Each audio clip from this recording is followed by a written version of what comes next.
Bismillahirrahmanirrahim. Assalamualaikum warahmatullahi wabarakatuh. Halo anak-anak, selamat pagi. Bagaimanakah kabar kalian hari ini? Semoga hari ini kalian masih tetap dalam keadaan sehat ya.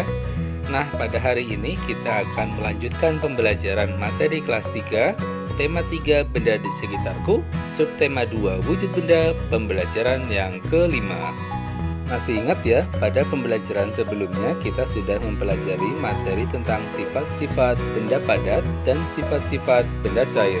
Nah, pada hari ini kita akan melanjutkan mempelajari sifat-sifat benda gas. Seperti apa sih benda gas itu dan bagaimanakah sifat-sifat benda gas?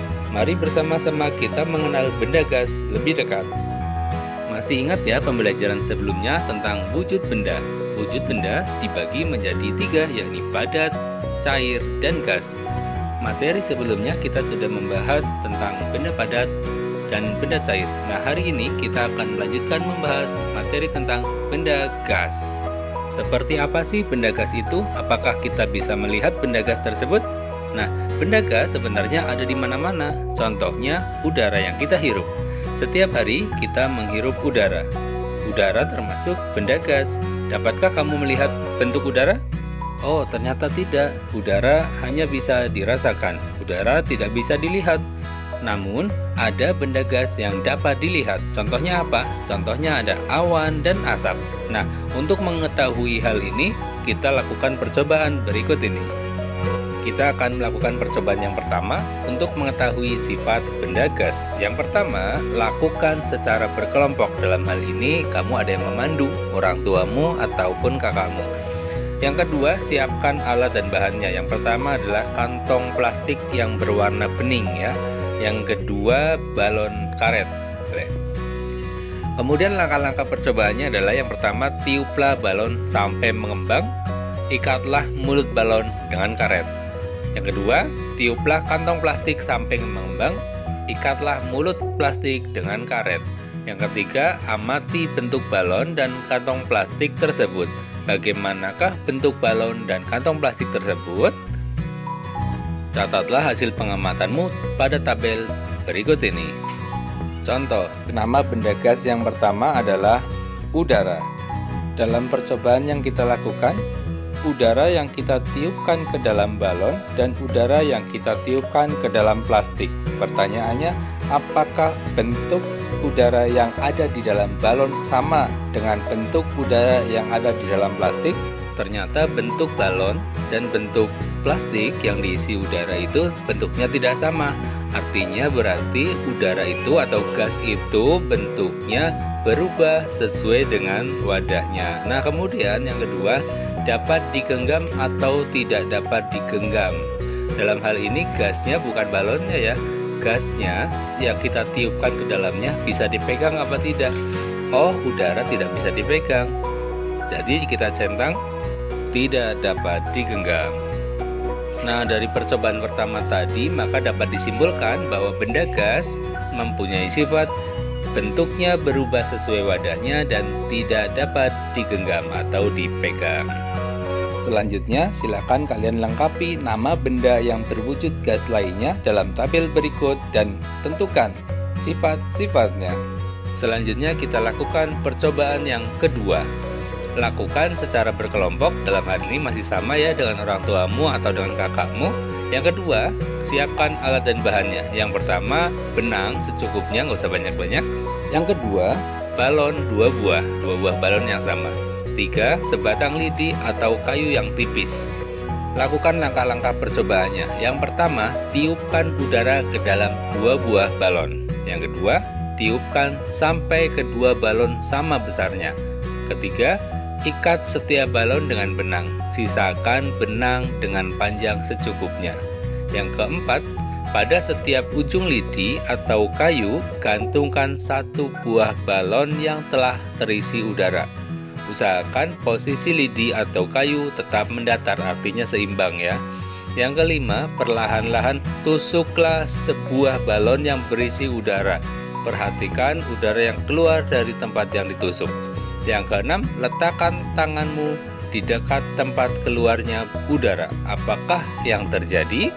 kamu akan merasakan ya adanya udara yang menyentuh tanganmu. Nah, artinya udara dapat dirasakan.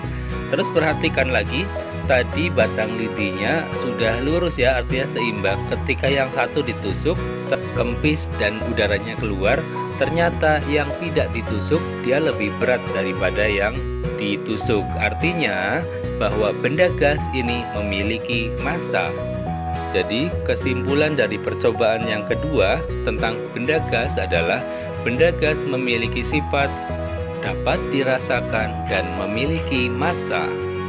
Jadi jika disimpulkan dari kedua percobaan tersebut, dapat kita tuliskan bahwa benda gas memiliki sifat yang pertama, bentuknya berubah sesuai wadahnya, tidak dapat digenggam atau dipegang, benda gas dapat dirasakan, dan memiliki massa.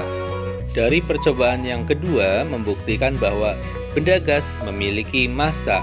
Semakin besar massa benda, maka semakin besar pula beratnya. Kamu akan mengenal alat-alat yang digunakan untuk menimbang berat. Alat apa sih yang biasa digunakan untuk menimbang berat? Mari kita simak pembelajaran berikutnya.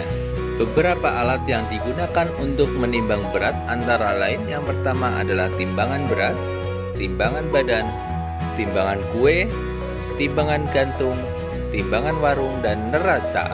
Nah, tahukah kalian tentang fungsi atau kegunaan alat-alat tersebut? Silakan tanyakan dan diskusikan dengan orang tuamu ya tentang timbangan itu bisa untuk menimbang apa saja sih. Coba kalian cocokkan alat yang digunakan untuk menimbang benda-benda berikut ya. Gunakan alat yang paling sesuai. Selanjutnya kita akan belajar menimbang berat benda. Hari Minggu, Dayu dan Ibu membuat masakan istimewa. Dayu membantu Ibu menimbang bahan-bahan yang diperlukan. Dayu menggunakan timbangan kue. Untuk memasak kue, Ibu menggunakan kompor gas. Kompor gas menggunakan tabung gas. Tahukah kalian di dalam tabung terdapat LPG atau liquefied petroleum gas? LPG adalah benda berwujud gas. Gas ini dimanfaatkan untuk bahan bakar. Kelebihan pemakaian LPG dibandingkan bahan bakar lainnya banyak. Misalnya kayu bakar atau minyak tanah. Kelebihannya yaitu mudah dalam penggunaan, lebih bersih dan lebih praktis. Mari kita belajar menimbang. Kita akan menggunakan timbangan kue. Satuan yang digunakan dalam timbangan kue adalah kilogram dan gram. Perhatikan contoh timbangan berikut. Pada timbangan tersebut, jarum menunjukkan ke angka 2. Di situ yang dimaksudkan adalah angka 1, 2, 3, 4, 5 itu adalah satuan kilogram. Artinya jika jarum menunjukkan ke angka 2 itu berarti artinya adalah 2 kilogram.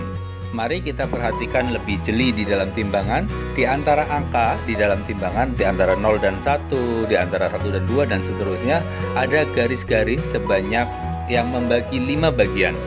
Di situ menggunakan satuan gram. Artinya tadi yang kita tahu dalam 1 kilogram itu sama dengan 1000 gram. Nah, itu berarti jika 1 kilogram angka 0 ke 1 itu 1 ya, ada garisnya ada 5, berarti dibagi 5. Artinya dalam satu garis kalau 1000 bagi 5 adalah 200. Berarti dalam satu garis kecil itu menunjukkan bahwa itu 200 gram. Artinya setiap lompat satu garis itu artinya bertambah 200 gram. Mari perhatikan timbangan berikut. Menunjukkan ke angka berapakah jarum dalam timbangan tersebut? Perhatikan, jarum tersebut melebihi di angka 3. Kan udah lewatin angka 1, angka 2, angka 3, lebih dari angka 3. Menunjukkan berapa garis setelah angka 3? 1, 2. Menunjukkan 2 garis. Jika satu garis adalah 200, jika 2 garis adalah 400. Lihat angkanya, angka yang besar itu angka 3, berarti 3 kg. Lebihnya berapa? Lebihnya 2 garis, berarti 400 gram. Jadi massa atau berat barang tersebut adalah 3 kg 400 gram. Selanjutnya, silakan kalian kerjakan sesuai dengan arahan dan contoh yang sudah disediakan. Selamat mengerjakan. Materi selanjutnya, pernahkah kamu memperhatikan asap yang ada di sekitarmu? Banyak asap di sekitarmu, misalnya asap kendaraan, hasil pembakaran sampah, dan dari sebuah pabrik. Apakah wujud asap itu? Asap berwujud gas, walaupun di dalam asap masih mengandung campuran zat padat. Hal itu ditandai karena masih dapat dirasakan dan dilihat wujudnya. Padatan yang ada di dalam asap berukuran sangat kecil. Udin membaca sebuah berita tentang bencana kebakaran. Bencana tersebut terjadi di beberapa wilayah di Indonesia selama tahun 2015. Kondisi ini mengakibatkan asap menutupi beberapa wilayah di Indonesia. Mari kita baca bersama-sama. Presiden ajak masyarakat gotong royong tanggulangi kebakaran hutan. Rabu 23 September 2015 pukul 19.25 waktu Indonesia Barat. Ditayangkan sebanyak 7.054 tayangan. Banjarbaru Antara News. Presiden Republik Indonesia Joko Widodo mengajak seluruh lapisan masyarakat bergotong royong dalam menanggulangi kebakaran hutan dan lahan sehingga dampak buruknya bisa dikurangi. Masyarakat harus bahu-membahu membantu karena gotong royong adalah jalan keluar menanggulangi kebakaran hutan dan lahan, ujarnya di Pekanbaru, Kalimantan Selatan, Rabu. Ajakan itu disampaikan Presiden saat melihat langsung kebakaran lahan dan meninjau titik api di kawasan Guntung Damar, Kelurahan Guntung Payung, Landasan Ulin, Banjarbaru. Presiden meminta masyarakat ikut berperan aktif mencegah terjadinya kebakaran hutan dan lahan sehingga dampak buruk berupa kabut asap tidak merugikan banyak pihak. Dibutuhkan kesadaran masyarakat menjaga lingkungan agar terhindar dari pembakaran lahan di samping kesadaran tidak membakar lahan dan semak di sekitarnya, pesan Presiden. Nah, setelah membaca bacaan atau cerita tersebut, jawablah pertanyaan berikut ini. Pertanyaan yang pertama, apa pesan Presiden menurut berita tersebut? Di dalam bacaan, kita bisa melihat bahwa Presiden Republik Indonesia mengajak seluruh lapisan masyarakat bergotong royong dalam menanggulangi kebakaran hutan dan lahan. Berarti Presiden berpesan agar bergotong royong. Pertanyaan yang kedua, mengapa gotong royong diperlukan untuk menanggulangi kebakaran hutan? Karena gotong royong adalah jalan terbaik untuk menyelesaikan suatu masalah. Pertanyaan yang ketiga, apa yang harus dilakukan masyarakat untuk mengurangi kebakaran hutan selain gotong royong?